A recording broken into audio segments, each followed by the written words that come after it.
Assalamualaikum warahmatullahi wabarakatuh. Bismillahirrahmanirrahim. Alhamdulillahirabbil alamin. Wa bihi nasta'in ala umuri yawmiddin. Wassalatu wassalamu ala asyrofil anbiya'i wal mursalin. Nabiyina Muhammadin wa ala alihi wa ashabihi ajma'in. Amma ba'd, faqad qala Allah ta'ala fil Qur'anil 'azim wa billahi minasyaitonir rajim. Ya ayyuhan nas,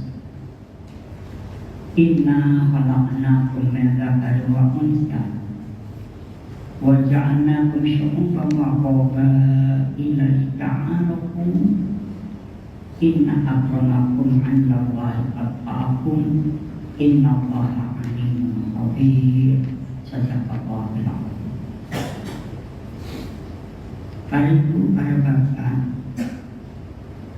berdasar ayat ini, yaitu surat Al-Hujurat ayat 13, dapat kita paham bahwa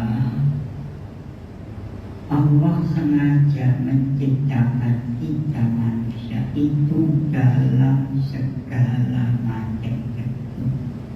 Ada laki, ada perempuan. Di samping itu kita ditakdir sebagai bangsa-bangsa dan suku-suku yang berbeda. Nah, untuk apa kita dicipta beda? Di sini dikatakan lita'arafu, agar kamu saling kenal. Pengertian kenal itu bukan hanya sekedar kenal nama, jangan sinten dalam negeri, tidak hanya itu, tapi diharapkan saling menghargai dan saling menghormati. Itu maknanya. Laki-laki hendaknya menghormati perempuan, perempuan juga menghormati laki. Ya, begitupun bangsa-bangsa, kita jangan menghina bangsa lain. Bangsa, suku di dunia ini banyak orang. Nah, ini diharapkan saling menghargai. Ya, itu maknanya. Kemudian para ibu, para bapak, janganlah ada rasa iri satu dengan yang lain, sebab sudah ada pembagian sendiri-sendiri. Di dalam Al-Quran surat An-Nisa ayat 32 disebutkan, wala tatamannau ma faddalallahu bihi ba'dakum ala ba'din. Lirijali nasibum mimma iktasabu wa linisai nasibum mimma iktasab. Was'alullaha min fadlih, innallaha kana bikulli syai'in alim. Janganlah kamu iri terhadap karunia yang diberikan kepada orang lain lebih banyak ketimbang kamu. Dan laki-laki ada bagian dari apa yang mereka usahakan, bagi perempuan juga ada bagian dari apa yang mereka usahakan. Mohonlah kepada Allah dengan dari sebagian karunia-Nya. Sungguh Allah Maha tahu segala sesuatu. Ya, jadi kita laki jangan iri perempuan, perempuan jangan iri laki. Ya, Ibu, kemarin bulan April, ya, di sana sini banyak orang merayakan Hari Kartini. Lalu dijelaskan jasa beliau yaitu masalah emansipasi wanita.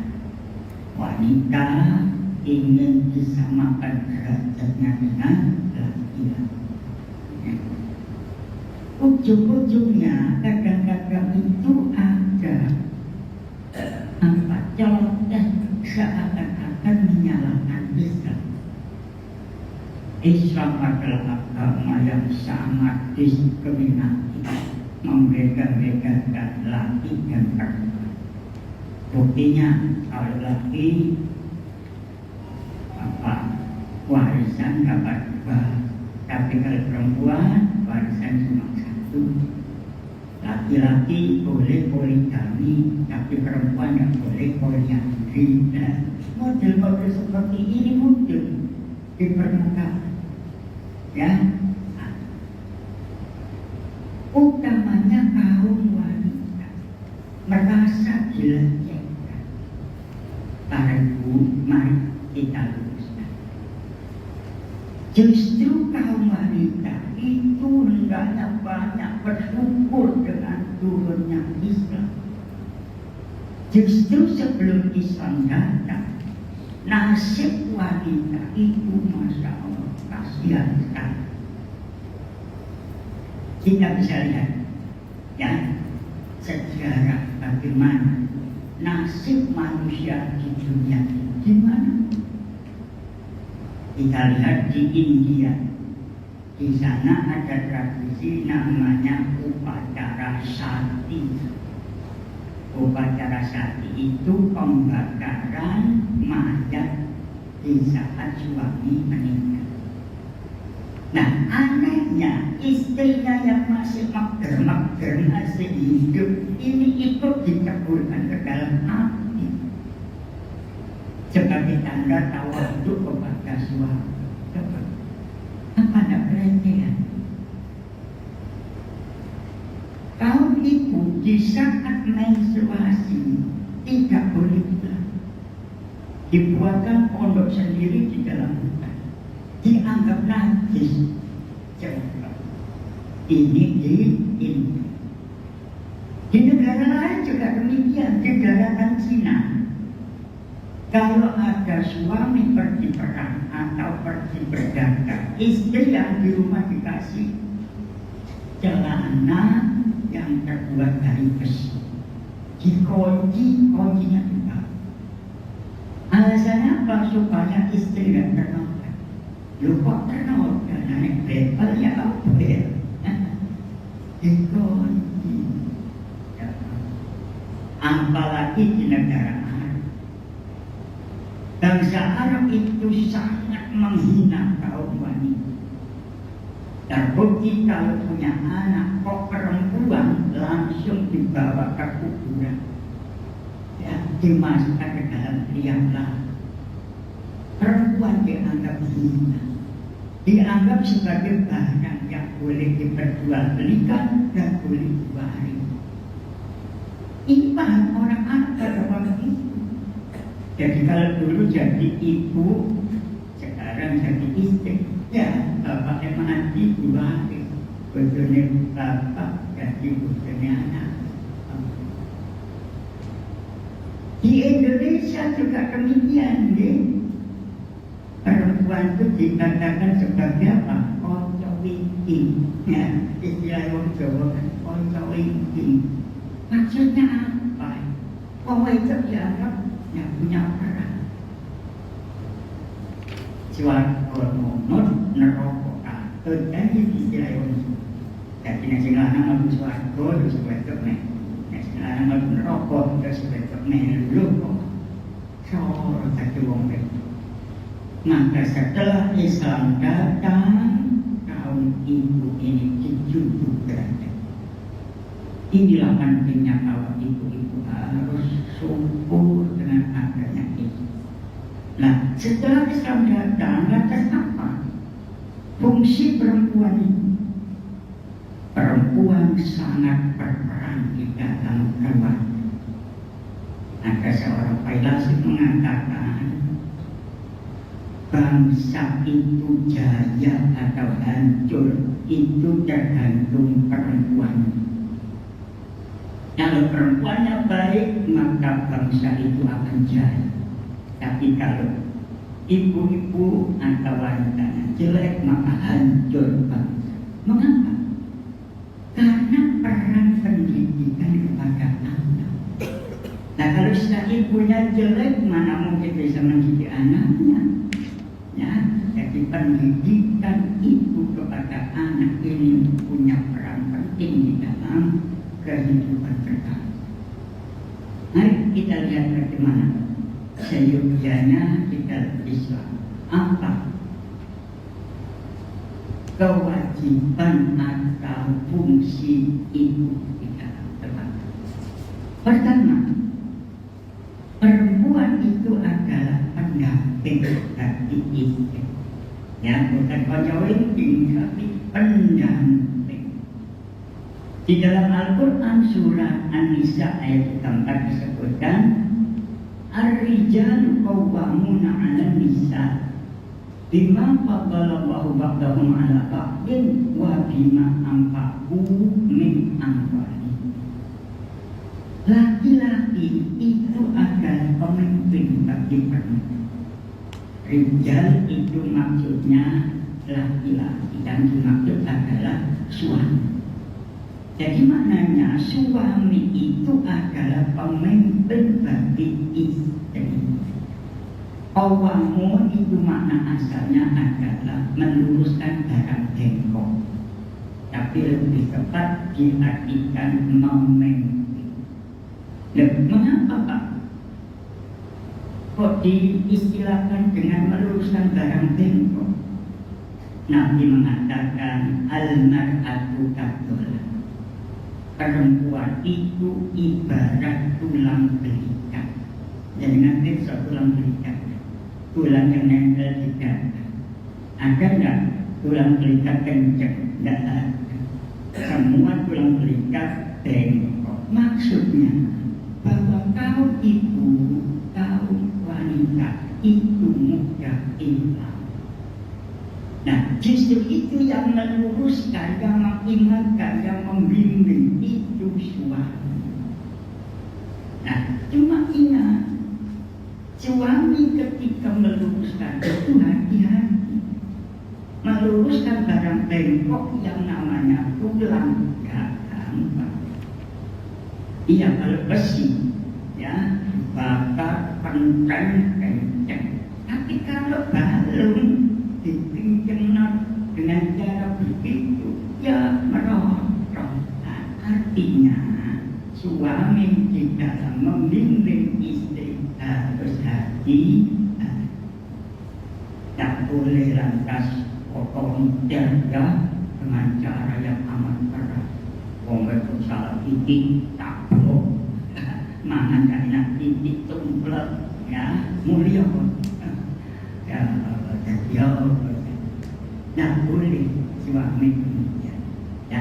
Tapi para ibu, karena suami itu pemimpin, bagaimana berupa suami, hendaknya ibu patuh. Ya, jangan lantas menyepelekan Allah, kurang jangan patuh kurang tidak boleh. Apapun bentuknya suami, hendaknya ibu patuh pada mereka. Walaupun katakan ibu punya jabatan di masyarakat, ibu jadi bupati, jadi gubernur, jadi presiden lah sisa.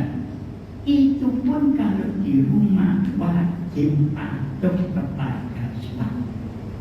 Ya, tidak lantas mentang-mentang jadi bupati, jadi gubernur, bupati ini nurungan.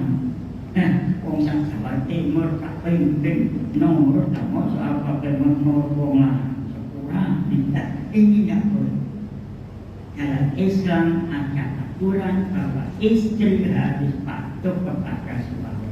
Dengan catatan kalau suaminya itu memerintahkan yang baik. Tapi kalau suami memerintahkan jelek, ya tidak bisa dipatuhi. Assalamualaikum, lagi sholat bareng repoti. Kalau kau sakit, jilbab bareng, sumpah menurut enggak. Ini sudah melenceng, ya nggak bisa dipatuhi. Tapi selama suami itu lurus, maka istri wajib patuh pada suami. Okay? Kemudian di saat suami itu berhak memimpin istri, suami ada kewajiban memberi nafkah. wa bima anfaqu min amwalihim.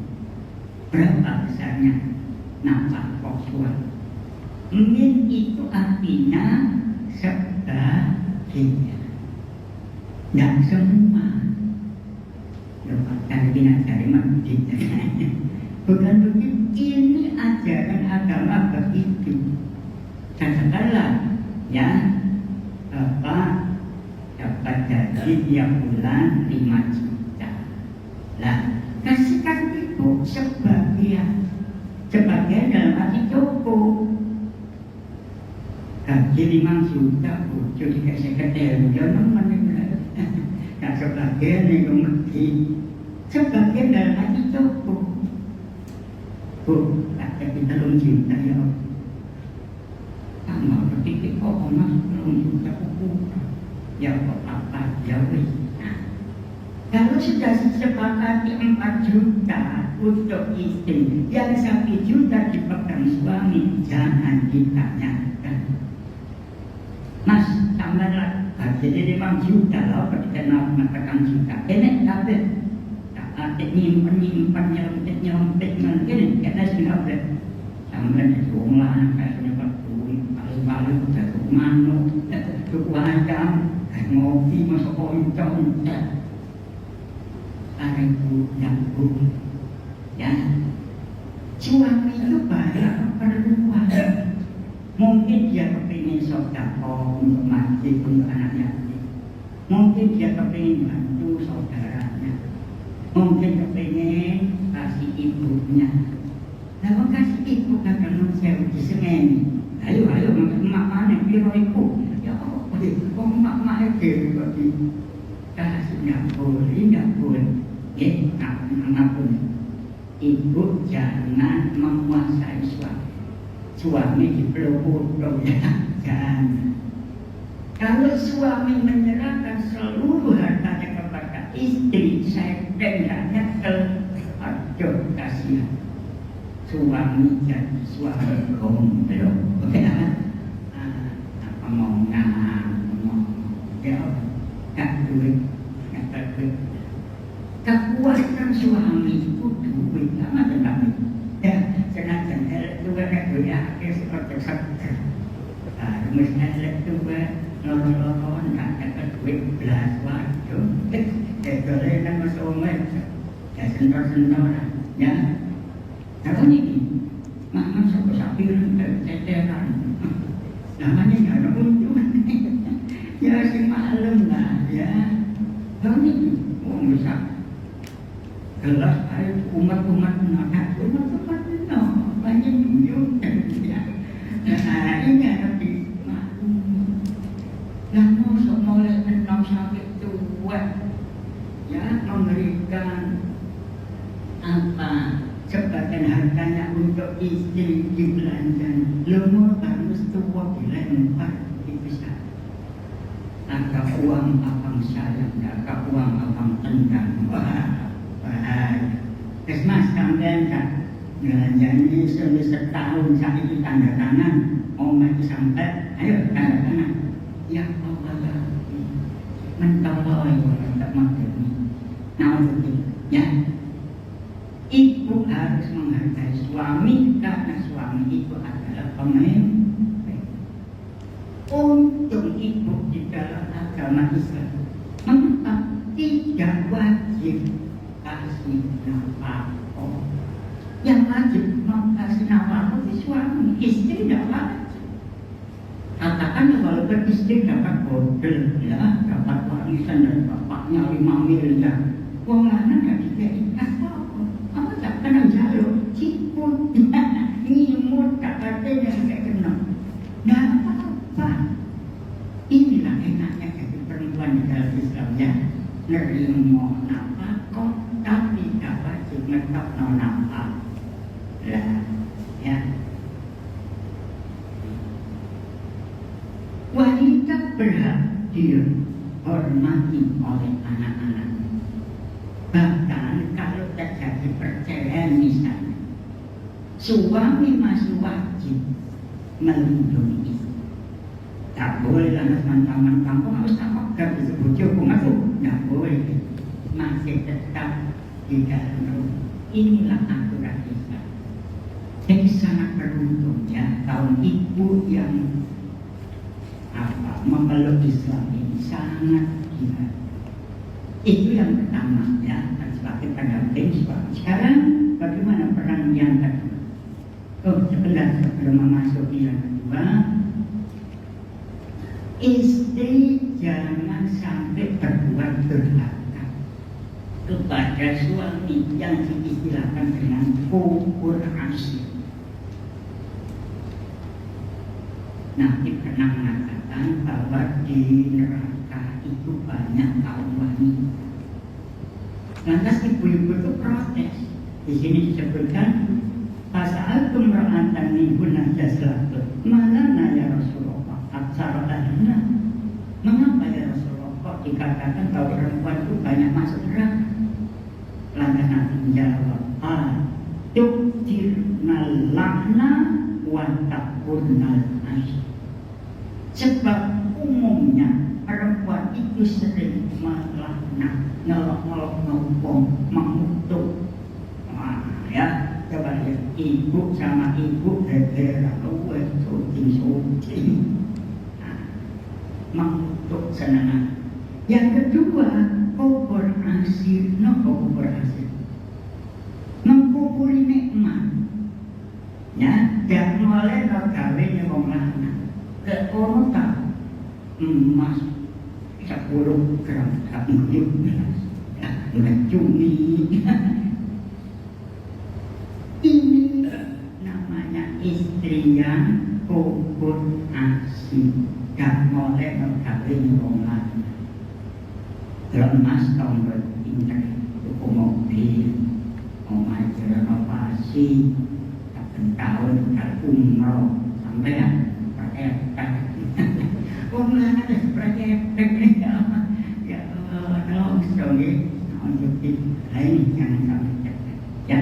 Dan karena peran pertama bahwa istri adalah pendamping suami, ini menurut itu. Kemudian yang kedua,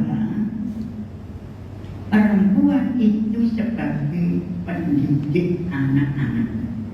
Ya, anak sejak umur 7 tahun harus diajari sholat. Ya, di dalam Al-Quran disebutkan di sebuah hadis yang diriwayatkan oleh Ahmad, Abu Daud dan Hakim, Rasulullah bersabda, "Muru auladakum bis-sholat wa hum abna'u sab'i sinin wa daribuhum 'alaiha wa hum abna'u 'ashrin wa fariqu bainahum bil ma'ruf." Perintahkan anak-anakmu sholat ketika umur 7 tahun. Jika sampai umur 10 tahun tidak mau sholat, pukul dia sampai mati. Ini kewajiban ibu. Mengapa tidak ayah pada dua-duanya? Tapi ayah itu kan jarang di rumah. Yang berperan mendidik anak itu. Jadi ibu harus ngajari anak sejak umur 7 tahun untuk ibadah. Kalau sampai umur 10 tidak mau sholat, pukul dia sampai begitu Nabi mengatakan.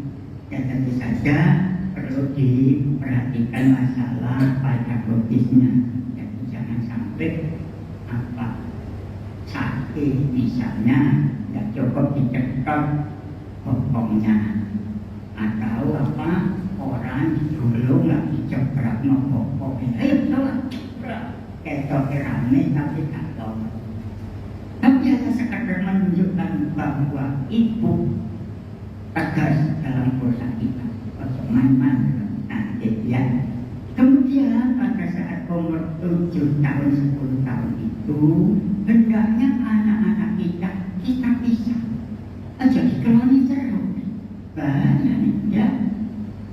Sekarang kan ada hubungan seksual sekeluarga. Bapak masuk anak si wedok, ya anak-anak masuk ibu, itu pokok. Ini sekarang lagi usung. Ini apa sebab? Karena anak ini gak bisa. Di sini dikatakan wa fariqu bainahum bil ma'ruf, pisah. Jadi kalau saya mengerti tahun karena anak diri ya, wajibnya on seperti tak usah kamar sendiri, apalagi anak laki perempuan sama campur urap aku baju ini pisah. Nah, ini aturan ya. Kemudian hendaknya kita perhatikan hak mereka terhadap ibu itu apa. Hak mereka berarti ya kewajiban kita sebagai orang tua, baik anda mengerti. Nomor min hakil waladi ala walid an yu'allimahul kitabah wasibahah warimah wa alla yarjuku illa ta'iman rawahu. Hak anak atas orang tuanya adalah ngajari nulis, ngajari berenang, ngajari memanah, dan tidak memberinya rezeki kecuali apa. Ini kalau anak laki ya, diajari keterampilan berani. Jangan dibalik bu, ya. Oh anak lanang tak boleh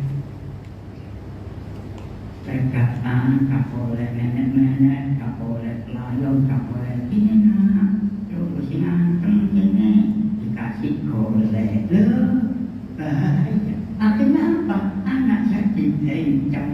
Ya, zaman sekarang kan banyak bencong. Itu akibat didikan orang tua yang tidak benar. Walaupun setelah dewasa dia sadar, tapi gaya mencoba ini mantep. Ya, saya punya teman itu aneh. Sejak SD itu dikasih rok sama ibunya. Karena ibunya tuh pengen punya anak perempuan. Nah, anak lanang punya anak terakhir dikasih rok. Setelah dewasa ya istri akhirnya nggak pakai rok. Tapi gaya panci, jangan ya orang yang model ini akibat dari didikan orang. Jadi kalau anak laki-laki ya didiklah secara laki-laki, dia jadi mana, dia jadi berenang lagi. Ya. Kemudian jangan diberikan rezeki yang tidak baik. Nonsen, anak jangan diajari mutil. Terus aku fokus dulu mulai. Ya. Kita ingin membaca kita di Amerika itu ada seorang bajingan kami namanya Ed Capone. Jangan mungkin pernah lihat cerita. Ketika difonis hukuman mati, dia minta bertemu dengan ibu. Setelah dipertemukan dengan ibunya, apa yang bilang? Ibunya tadi dirangkul, dicopot telinganya sampai tutup. Ditanya polisi, ketika jenis masih ibu, saya jadi penjahat seperti ini gara-gara saya ingat zaman kecil dulu saya selalu diajari mutil.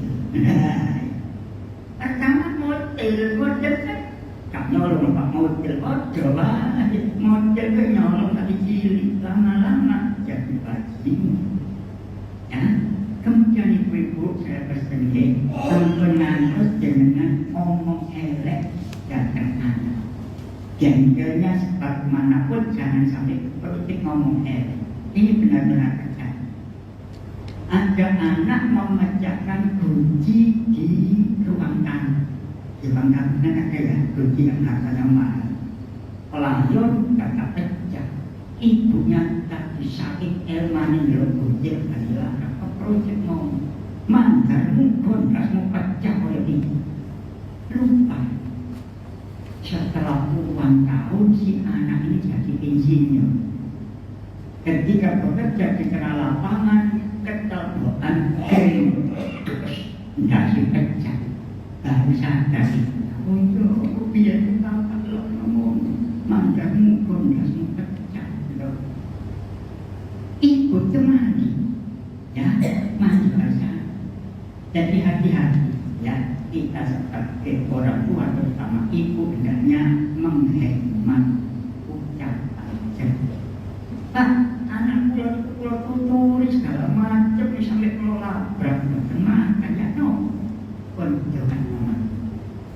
Ya, Saya ini pernah di waktu di tempat ya baca sama anak apa harus tak bonang pun sampai terjusi kembang bersembarang kali pancet kurang ajar kok misalkan siapa kemarin itu karena saya tahu juga ngomong tak bilang nanti gila lah begitu bapaknya meninggal anak bisa tahu nah doa yang penting ya kalau kita di surga Allah akan menghargai anak yang nakal doa mohon kamu kapal dan jalankan ya inilah ibu-ibu jadi kesimpulannya di dalam Islam masalah laki dan perempuan itu sama utamanya dalam masalah ibadah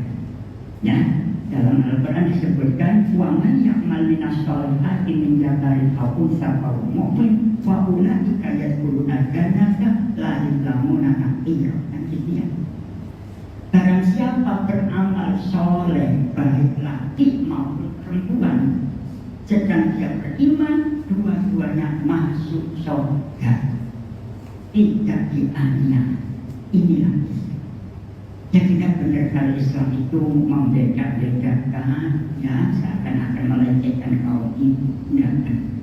Cuma beda itu kan menyesuaikan kodrat ya dan sembarang kodrat seorang wong lanang lagi apa sopir truk misalnya ya itu pasangan nih ya pegawai sing pun dimati AST yang berdamel mati pendamel yang boleh selama tidak meninggalkan kewajiban rumah tangga. Pagi berangkat mas Pakno mangane bapak are institusi wis mas ya tak tinggal. Bojo tak dicepakno mangane anak sik durung diurusi perang berangkat pengen jadi wanita kalah dia kelihatan. Jadi boleh cari nafkah selama tidak meninggalkan kewajibannya di rumah. Ya, inilah beberapa bukti di dalam Islam itu diatur segalanya pakunya. Jangan ada kesan bahwa Islam itu melecehkan kaum lain. Tidak benar. Ya. Demikianlah dari Ibu apa yang bisa saya sampaikan. Mudah-mudahan akan guna dan manfaat. Assalamualaikum